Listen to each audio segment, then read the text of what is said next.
So how?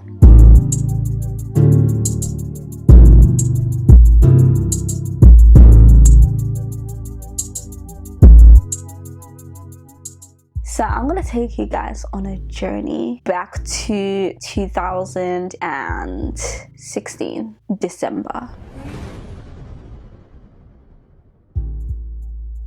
Shiva started when I was customizing some pieces for my brother. He showed me something on YouTube and on Instagram and he was like, Taddy, do you think you can make this? And I was like, I can try. It was like one of those bleached t-shirts. I don't know if you've been following Shiva for a while. You see that we used to do like these bleached t-shirts, and that's kind of sort of where we got our orange theme to the brand from. So I would make them by getting bleach and kind of sort of like spreading the bleach on the t-shirt or the jumper or whatever, leaving it to process, stick it in the washing machine, and it came out like, wow. Sometimes it wouldn't come out good, but most of the time it would. And that's pretty much how it started. So then I posted that on my social media and I got some interest, and people were like, oh, where did you get that from? Where did you get that from? And I was like, oh, I made it. And they were like, can you make me one? And I was like, yeah.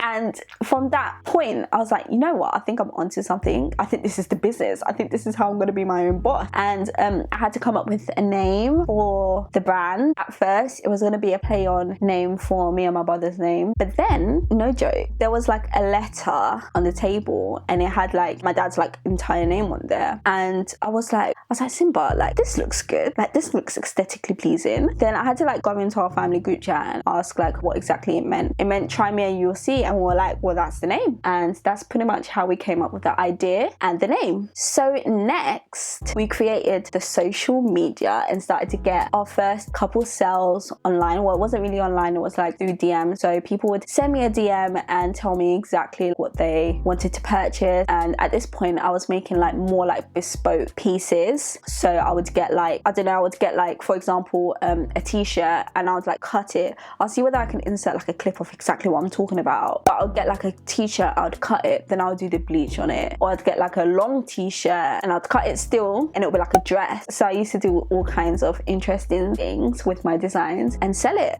And that's kind of sort of how I started building up the social media and getting the first few sales for Shiva. Then after that, I kind of wanted to figure out a way I can make this business a little bit more official and it be something that I actually truly want to do taking forward into the future. It so happened that my cousins were around my house visiting my grandma, and we're telling them about this idea that we had about building a clothing brand. And they suggested that we look into Princess Trust and that they do like an enterprise program. I am going to do a full-on video about the Princess Trust enterprise program in itself because it's a little bit more in depth. It's a lot, I should say, it's a lot to talk about, and it'll be a bit much for me to add that into this video. So I will be filming that video after this video, hopefully. So we went on, well, I went on the Princess Trust program, and they kind of sort of built me up to the point of which I am today. After I joined the Princess Trust program, that's when we started trying to shape what we wanted the business to be. And I'm not gonna lie to you guys, we actually launched Shiva a few times because we launched it differently each time. So initially, when we first started, it was for both men and women, and it was bespoke pieces. That was like our USP. That was what we were focusing on. And then I don't know what made me think, actually, nah. I think I was struggling to find like a manufacturer, and I was like, you know what, this is long. Let's do like wholesale. Let's do like a Missguided, but for men.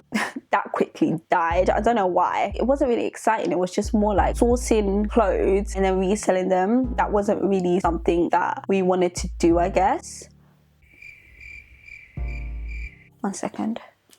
As I was saying, that wasn't really something that we really wanted to do because there was no like creativity in it. There was no excitement in it. That's when we went back and we thought, you know what, let's try and create a name brand, and that is how Shiva is what it is today. And once we had finally decided on that, with the help of the Princess Trust, my mentor suggested that I register the brand and I trademark the brand. Like I said, it's a 4-month process, and that came through. It was all good, and it made the business seem like a little bit official. I was kind of gassed when I got that certificate through the door, and I was like, you know what, like I'm a proper business owner now, like director of Shiva.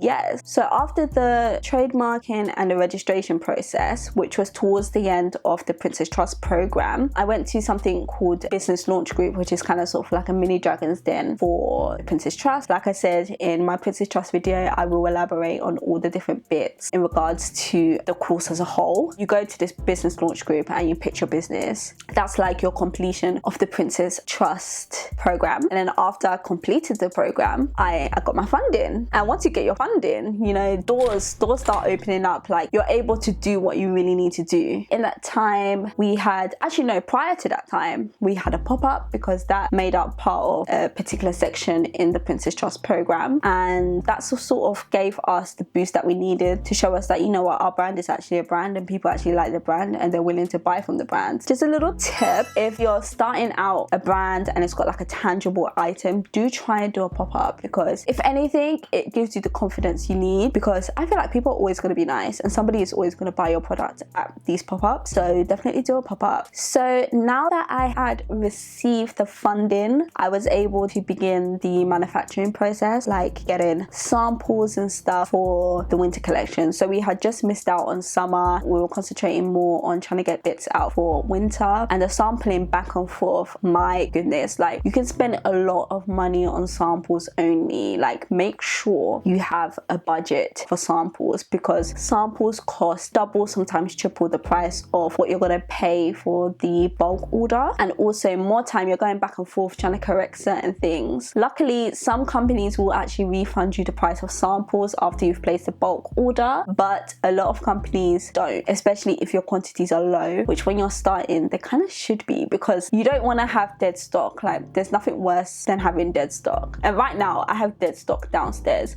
and that's not because I failed to sell them, it's because I can't sell them. But that's a video for another day.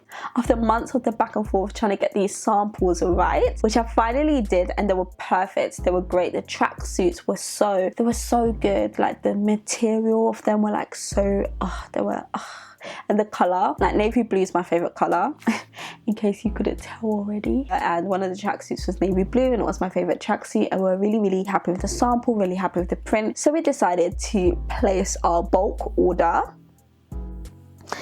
which, guys, releasing that amount of money at one time, it hurts. And it was only 60% of the total order, and we paid using PayPal, which is a major key. And that was an exciting time, and we had been back and forth with the sampling process for years, even, because that process actually started after we registered the business. So back in 2018 is when that started. So in 2019 November is when we finally placed our bulk order, because we were happy with the samples that we had received. So to be specific, we actually placed that bulk order on the 9th of November, and we booked to do a pop-up in Paris. And my goodness, I have never felt so much anxiety in my life. So we were going to Paris on the Monday. I can't remember the date specifically, but we were going to Paris on a Monday. Friday, our stuff still hadn't come. Guys, when I tell you, I was at a wedding on that Saturday, and I couldn't even enjoy it, because it was just looming over my head that we're about to go to Paris. We've paid for the pop-up in Paris, we've paid for transport, we've paid for everything, and I haven't got any stock. There's nothing for me to sell. I had t-shirts, because we had the t-shirts done in the UK, but I didn't have like the bulk of our stock, the things that we thought would do the best at the pop-up. But luckily,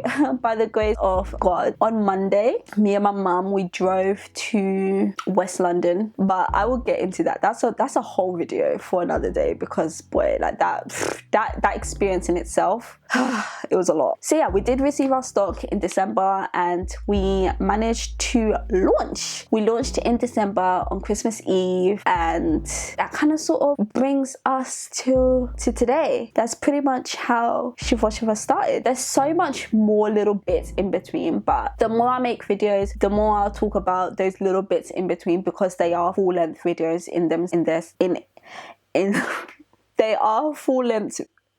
they are full-length videos in themselves. And I just wanted to give you like a brief overview of what Shiva is, why we started, how we started, and when we started. Thank you so much for watching this video. Don't forget to like, comment, and subscribe. I have a target. I think today I'm on 59 I'm on 59 subscribers and I really want to get to 100 before the end of this week. So please guys, don't forget to like, comment, share and subscribe, and I'll catch you guys in my next video.